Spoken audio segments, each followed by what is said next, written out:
Hello guys, I hope everyone is doing great. अच्छा भाई, तो आज की वीडियो में हम थोड़ा बहुत ये कवर करते हैं कि यार क्या अगर कोई भी प्लान करता है स्टडी अब्रॉड का कि क्या उसको यार बैचलर्स के लिए जाना चाहिए या उसको मास्टर्स के लिए जाना चाहिए। और ये ऐसा सवाल है जो मुझे रेगुलरली इंस्टा के डीएम पे आ रहा है कि शजी भाई बहुत सारे ए लेवल्स के बच्चे जो मुझसे एसोसिएटेड हैं वो, और दूसरा कुछ इंटर के भी हैं। अब मैं थोड़ा सा जब उनके साथ सेशंस होते हैं या उनसे इंस्टाग्राम वगैरह पे बात होती है तो अक्सर वो लोग यही कह रहे होते हैं कि शजी भाई हम लोग डिसाइड नहीं कर पा रहे कि हम लोग बैचलर्स पे कनाडा आएँ या ऑस्ट्रेलिया जाएँ या यूके जाएँ या फिर हम मास्टर्स पे आएँ। और हमारे जो टारगेट है वो है पासपोर्ट है, हमें पीआर लेनी है बाहर की और अर्निंग अच्छी करनी है और ये सारी चीज़ें। लेकिन वो फिर भी थोड़े बहुत जो है ना वो कंफ्यूज होते हैं डिसीजन मेकिंग के अंदर।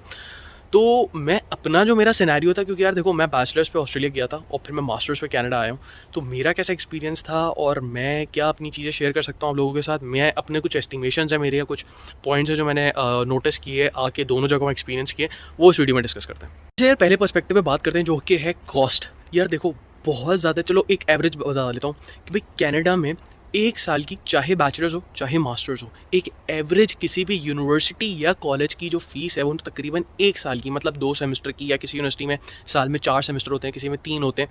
तो फॉर एग्जांपल एक साल की जो फीस है, जो एसडीएस कैटेगरी में सबको एक साल की फ़ीस पे करनी पड़ती है, चलो एक साल की किसी भी इंस्टीट्यूट कॉलेज यूनिवर्सिटी वगैरह की जो फ़ीस है वो तकरीबन 15,000 कैनेडियन डॉलर्स है। ठीक है।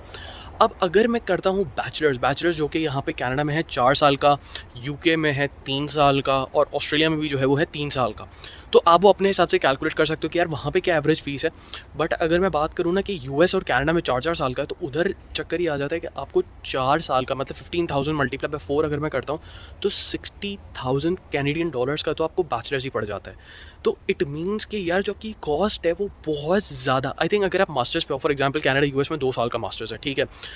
यूके में भी जो है वो मास्टर्स उसी हिसाब किताब से होता है, ऑस्ट्रेलिया में भी है, कहीं पे 1 साल का है कहीं पे 2 साल का है, डिपेंड करता है right. Canada US country to country पे डिपेंड करता है राइट।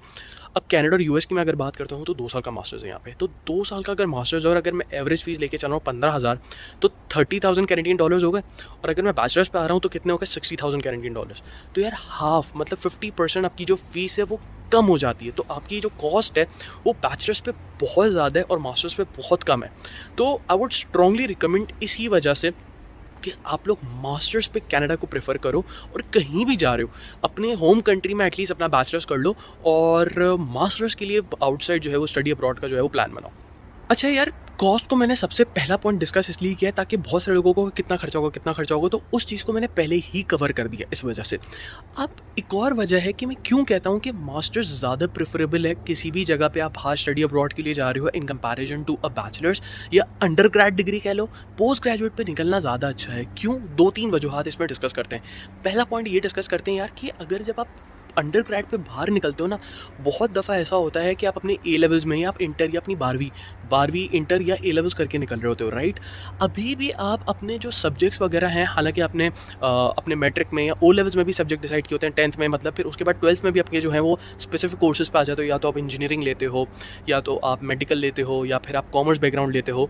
तो आप फिर भी जो है वो अपने आप को टेस्ट कर रहे हो तो आपको अभी कन्फर्म नहीं होता कि यार क्या मैं ये कर पाऊँगा या नहीं कर पाऊँगा। तो इंटर तक आते आते आप लोग अभी भी कन्फ्यूज़ होते हो क्या यार मैं कर पाऊँगा या नहीं कर पाऊँगा। लेकिन अंडर ग्रेड में क्या होता है, अंडर ग्रेड में आप 4 साल तक इतने मिक्सचर ऑफ कोर्सेज करते हो कि जो बैकग्राउंड है और फाउंडेशन है, चाहे वो नंबर्स के साथ हो, चाहे वो थ्योरी के साथ हो, चाहे वो आपको बेसिक लैंग्वेज के साथ हो, प्रेजेंटेशंस वगैरह के साथ हो, कम्युनिकेशन स्किल्स वगैरह के साथ हो, प्रेजेंटेशन स्किल्स के हिसाब किताब से हो, तो अंडर ग्रेड में आपको 4 साल में या 3 साल में जहाँ भी आप अपने होम कंट्री में कर रहे हो वो आपको बहुत ज़्यादा ना वो बेसिक आपके कवर कर देता है और आप बहुत ज़्यादा as a candidate in perspective of education बहुत स्ट्रॉन्ग हो चुके होते हो। तो bachelors I would strongly recommend कि आप अपनी होम कंट्री में ही करें। और एक और चीज़ यहाँ पे पॉइंट जहन में रखें कि बहुत सारे लोगों ने 2 साल का बैचलर्स किया होता है अपने होम कंट्री में, कनाडा वो एक्सेप्ट नहीं करता। तो कोशिश करें एटलीस्ट 3 ईयर्स और 4 ईयर्स बैचलर्स आपका हुआ हो, तभी फिर आप कनाडा जो है वो मास्टर्स के लिए जो है वो परस्यू कर सकते हैं या कहीं भी जा सकते हैं for a masters, either USA, Australia, UK, Canada, कोई भी कंट्री में अगर स्टडी अब्रॉड का प्लान है तो बैचलर्स या मास्टर्स में मैं बोलूँगा कि भाई बैचलर्स अपने होम कंट्री से करो, उसमें आपके बेसिक्स और फाउंडेशन जो है वो क्लियर हो जाते हैं, आपको समझ भी आ जाता है यार कि मुझे करना क्या है आगे। तो इसी वजह से कॉस्ट को कंसिडर करने के बाद अपनी कॉस्ट को कंसिडर करने के बाद ये देख लो भाई कि बैचलर्स में आपको क्या करना है। बहुत सारे लोग अनडिसाइडेड होते हैं, जैसे मैंने अभी डिस्कस करा। तो ये भी हो सकता है कि मास्टर्स आप किसी स्पेशलिटी में आके यहाँ पे कर सको, तो ये एक ऑप्शन होता है आपके पास। या अगर आपने बैचलर्स में कोई ऑनर्स किया हुआ है, मतलब कोई मेजर्स लिए हुए हैं, तो यहाँ पे आके जनरल MBA कर लो। या अगर आपने कोई इंजीनियरिंग की है तब भी आप यहाँ के MBA कर सकते हो। लेकिन अगर आपने कोई specific suppose BSc accounting and finance, CS और IT वगैरह किया हुआ है, तो आप मास्टर्स में आए हो जब यहाँ पे, तो आप यहाँ पे साइबर सिक्योरिटी, डेटा एनालिटिक्स या फिर कोई स्पेसिफिक प्रोग्राम कर सकते हो। मतलब समझ आया? अच्छा यार, इसी से एक पॉइंट और कनेक्ट करते हैं कि भाई अगर आप बैचलर्स पे या मास्टर्स पे डिसाइड करो कि यार मैं बैचलर्स पे बाहर स्टडी अब्रॉड करने के लिए जाऊँ या मास्टर्स पे मैं स्टडी अब्रॉड करने के लिए जाऊँ, तो मेक श्योर बैचलर्स या मास्टर्स इन कनाडा में ये समझ लो कि बैचलर्स पे आने के बाद आपको फिर भी जो है वो थोड़ा बहुत सर्वाइव करना पड़ता है। एक तो मैंने कॉस्ट का पर्सपेक्टिव बता दिया, फिर एजुकेशन का जो कनेक्शन होता है, जो आपकी बेसिक्स फाउंडेशन वगैरह होते हैं, वो सेकंड पॉइंट में डिस्कस कर लिया। अब थर्ड पॉइंट, ऑब्वियसली सबका यार ये प्रोग्राम, मतलब जब सब कहते हैं ना कि सबका यही एजेंडा होता है या सबका यही प्लान होता है, मैं पासपोर्ट PR लेना है। तो मैं यही कहूँगा कि यार मास्टर्स पे आपके PR के पॉइंट ज़्यादा बनते हैं, क्योंकि वो एक पोस्ट ग्रेड होता है। मतलब आप हाईएस्ट ईयर ऑफ एजुकेशन पे आके खड़े हुए होते हो। अगर आप अंडर ग्रेड पे आते हो तो आपके number of years of education जो है वो कम होते हैं। फॉर एग्जांपल 16 ईयर्स हैं, अगर आप मास्टर्स पा रहे हो तो 18 ईयर्स हैं। तो पॉइंट्स जो हैं आपके from the perspective of permanent residency या कैनेडियन इमिग्रेशन, मतलब अगर आप बात करो ना यार कि मेरी PR के पॉइंट ज़्यादा बन रहे हैं कि नहीं बन रहे हैं, इन सारे पर्सपेक्टिव अगर आप देखो, तो मैं हमेशा यही कहूँगा कि मास्टर्स की यहाँ पे फाइलें ज़्यादा जल्दी PR के लिए पिक होती हैं in comparison to a bachelors और अंडर ग्रेड कैंडिडेट। कि मैंने पॉइंट्स के ऊपर बात करी कि यार PR के पॉइंट जब हम कैलकुलेट करते हैं तो अंडर ग्रेड मतलब बैचलर्स पे कम बनते हैं, और मास्टर्स के ऊपर कैलकुलेशन करते हैं तो ज़्यादा बनते हैं। अच्छा, बहुत दफ़ा मैंने ये भी आप लोगों को जो है वो रिकमेंड करूँगा कि अगर आप ड्यूरिंग बैचलर्स या बैचलर्स के साथ साथ आप लोगों को इंटर्नशिप अपॉर्चुनिटीज़ या वर्क एक्सपीरियंस की भी कोई अपॉर्चुनिटी मिलती है, तो वो भी जब आप यहाँ के मास्टर्स करते हो तो आपको अपनी फील्ड आइडेंटिफाई हो जाती है। आपको पता चल जाता है यार मैंने बैचलर्स इसमें कर लिया, मुझे ये चीज़ पसंद आ रही है, मास्टर्स में इसी में करूँगा या इसी में आगे बढ़ूँगा। तो इट मेक्स अ कनेक्शन और इट मेक्स श्योर कि भाई आप जो है वो बहुत ज़्यादा आगे प्रोग्रेस कर पाओगे और इवेंचुअली अपनी PR ले सकोगे, चाहे आप किसी भी कंट्री में हो। फॉर मी, बहुत सारे लोग मुझसे पूछने चाहिए भाई कौन सी कंट्री ज़्यादा प्रेफर करोगे। मैं खुद कनाडा में, और मुझे पता है कि यहाँ पे PR बहुत जल्दी मिलता है। ऑस्ट्रेलियन दोस्त जो हैं वो ऑस्ट्रेलिया में भी बहुत हैं, बाकी कंट्रीज़ में भी बहुत हैं, बट स्टिल मैं उनको थोड़ा सा स्ट्रगल करता हुआ देखता हूँ in terms of PR in comparison जो यहाँ पे बच्चे आएँ, और उनका जो रेशो देखता हूँ PR का, वो बहुत जल्दी हो जाते हैं। मतलब average PR time in Canada is 4 years for student. मतलब 2 साल का मास्टर्स, 1 साल का एक्सपीरियंस, अगला 1 साल जो है वो मैंने एक सेफ्टी साइड पे रख दिया, तो 4 साल में आपकी PR हो जाती है यहाँ पे for a masters candidate in comparison to a bachelors candidate, क्योंकि बैचलर्स तो है ही 4 साल का।